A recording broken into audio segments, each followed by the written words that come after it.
Okay, so this is a continuation video on my WE-Tech AK74UN or AK74UN that I got used. The previous video showed the condition that it was in. It was covered in, all the parts were covered in a really bad, I guess, I don't know what it was. I don't know if it was an epoxy, but you could see it on here on this mag. There's this weird looking, I don't know what it is, that's still on it. So I didn't do anything to the mag yet. But the other parts I did redo. So I want to go over them a little bit real quick. So we'll start on this side, I guess. It took me a while to get this thing off. This is the sling mount for the front. It came with it. Here's the bottom retention cover for the handguard. And here's the handguard now. Okay, there were some scratches on it, and I kind of just refinished it a little bit, touched it up, and also came with, well, with this hand stop or grip on the front. So there's that. I think that's upside down right there. And the barrel was polished on the outside and the inside.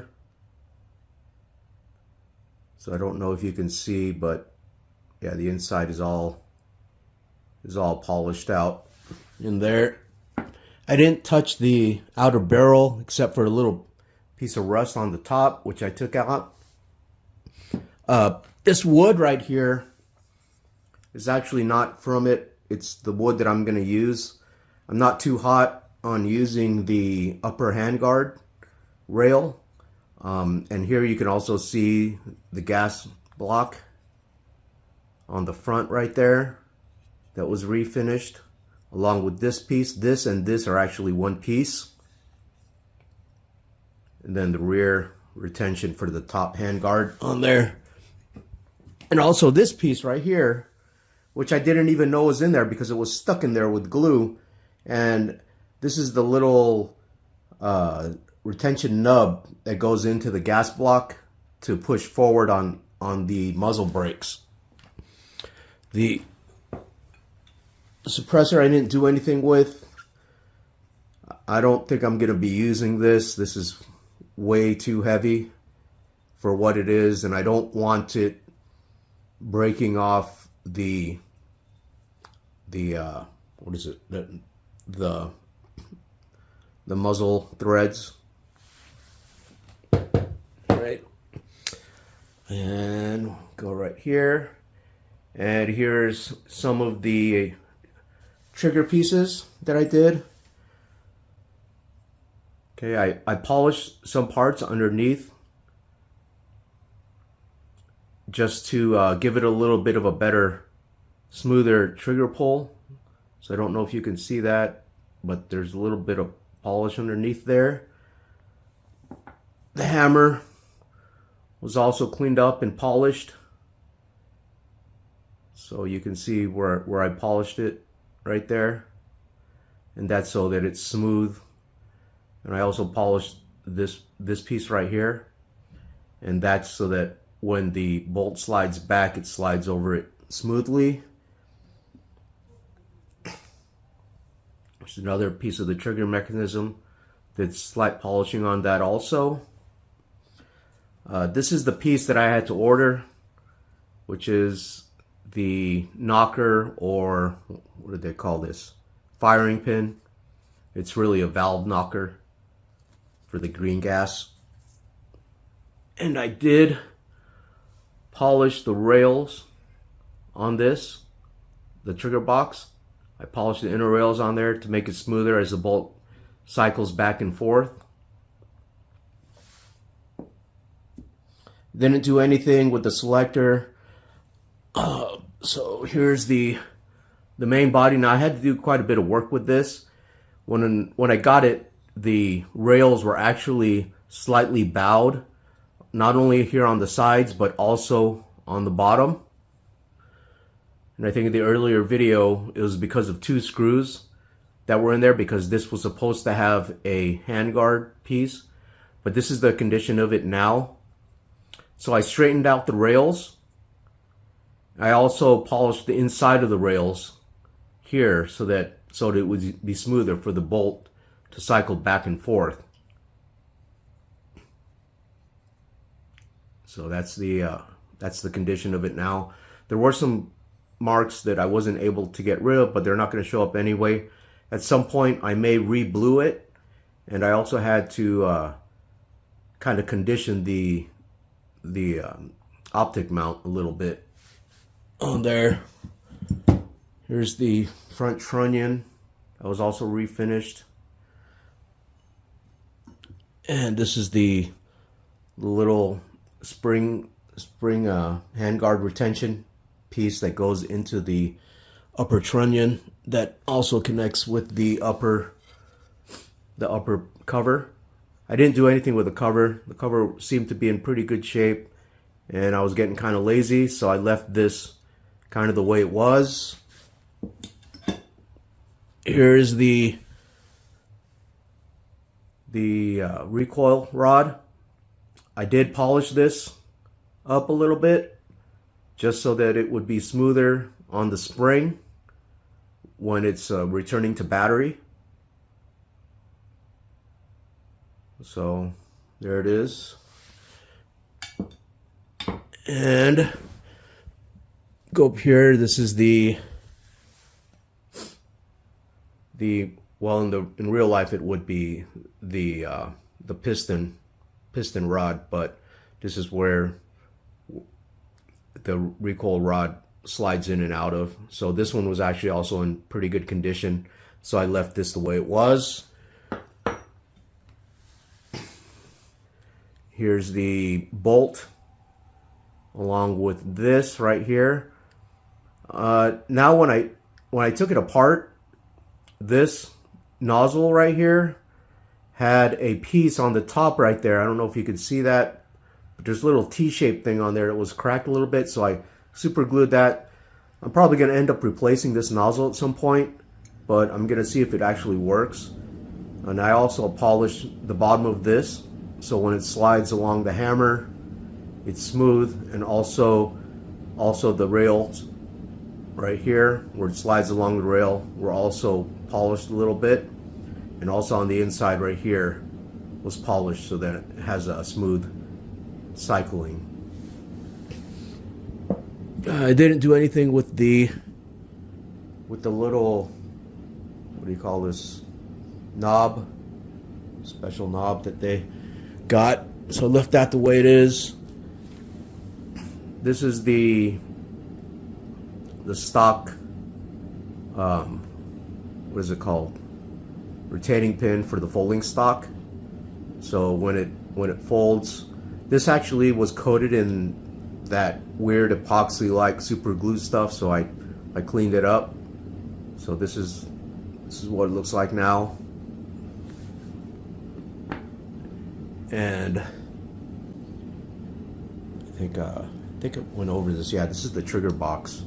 So I did polish part of the trigger box right here where the bolt would slide along, or where it would make contact with anything.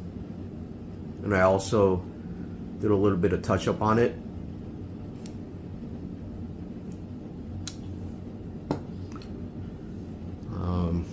This is the spring for the push button stock lever thing. And this piece right here is actually new because I needed to get this piece, which it didn't come with. And this right here will allow the folding stock to lock in the open position. So I didn't want to have to remanufacture this piece, so I just bought it. I think it was like a $12 set piece anyway, so So I just picked that up instead of spending some time to trying to make my own. Here's the pistol grip. Now you can see I cleaned that up from all the stuff that was actually on there, all that glue or epoxy. And here is the stock. So the stock I didn't really do anything with because I think it came in pretty good shape already, so I left it, kind of left it the way it is. All right, so that is the inventory of all the pieces that I had to refinish. I don't have the small trigger pieces. They're in a plastic bag that I put in. I didn't want to really have to go over each of those because they don't really matter until I put it together. But that's it, and I'm gonna get this thing all together, and hopefully it works. So we'll see. All right, everybody, so I was able to get it all together. So here it is. Okay. My WE Tech AK74UN.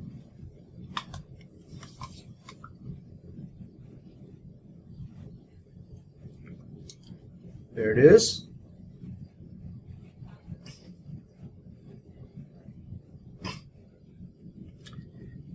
And yeah, you'll notice that I'm using a AK-47 magazine instead of a AK-74, and the reason for that is because it came with this magazine, so I'm using it.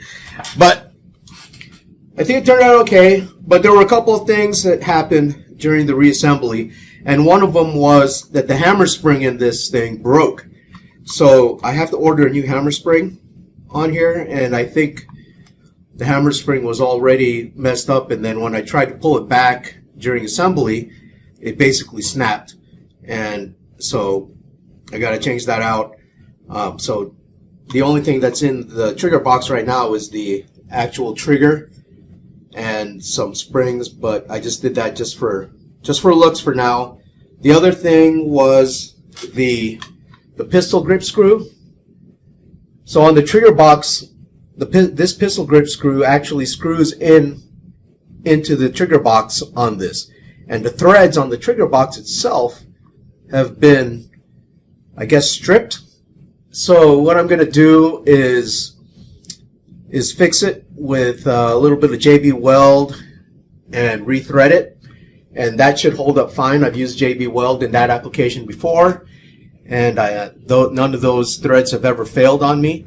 So I'm going to do that again with this. So that'll take about a day because I got to wait for it to cure, and I'll probably make a video on how I do that. So if any of you guys have the same problem, you can probably fix it with that at your own risk, of course.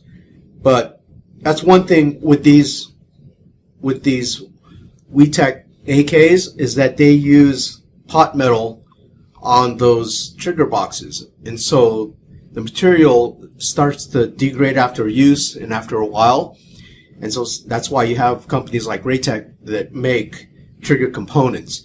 Now, I haven't had to replace the springs or the trigger because they haven't broke yet. So, but as they wear or break, I'm gonna change them out with Recoil stuff, just like the firing pin or the valve knocker that I bought.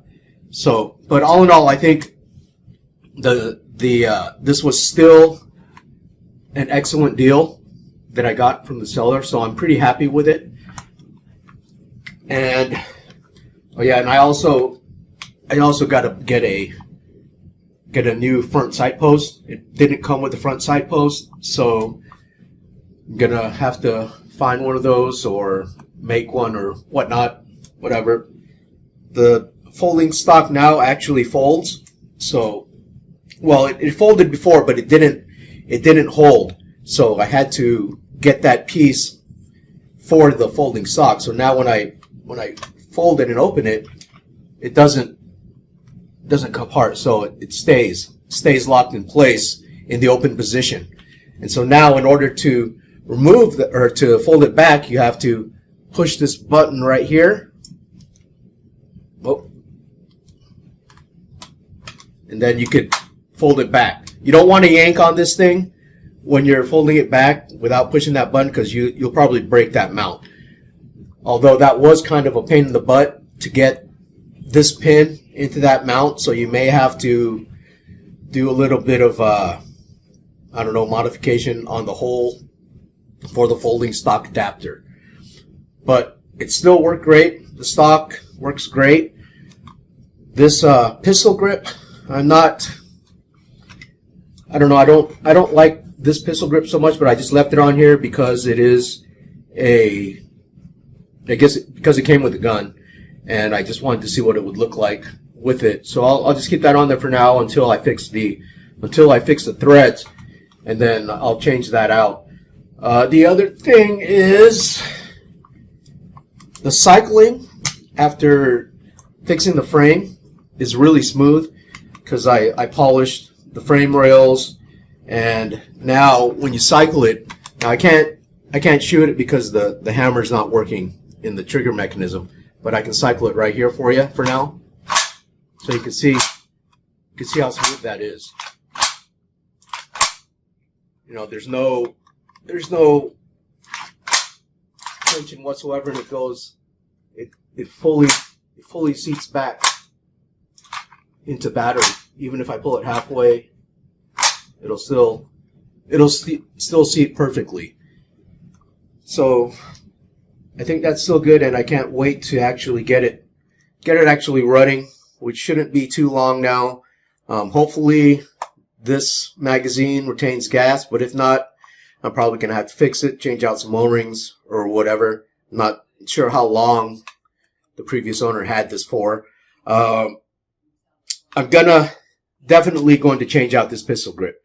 I do not like the way this pistol grip feels in my hand. My hands aren't big like some people, so I'm probably gonna put a US palm type of AK maybe a real steel pistol grip on there, because it's a lot more comfortable than this one.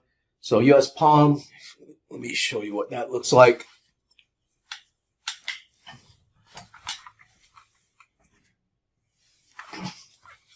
So this is a US palm pistol grip. Oh, let me show you. This is empty. This is a real M92, so there's nothing in there. And chamber is empty. Okay, so this is the US palm pistol grip, and I think it contours to my hand a lot better. This is actually not made by US Palm. I think this is by some knockoff company, but it's still for a real steel AK. But this is the grip that I'm probably going to change it out with, which I think is a lot better. And no, it's not a super cool Zenitco, but it is cool enough for me. So until I could get those parts in, hopefully it comes in this week. Maybe I'll post up another video next week for this, but here it is. The WE Tech, my used WE Tech AK74UN.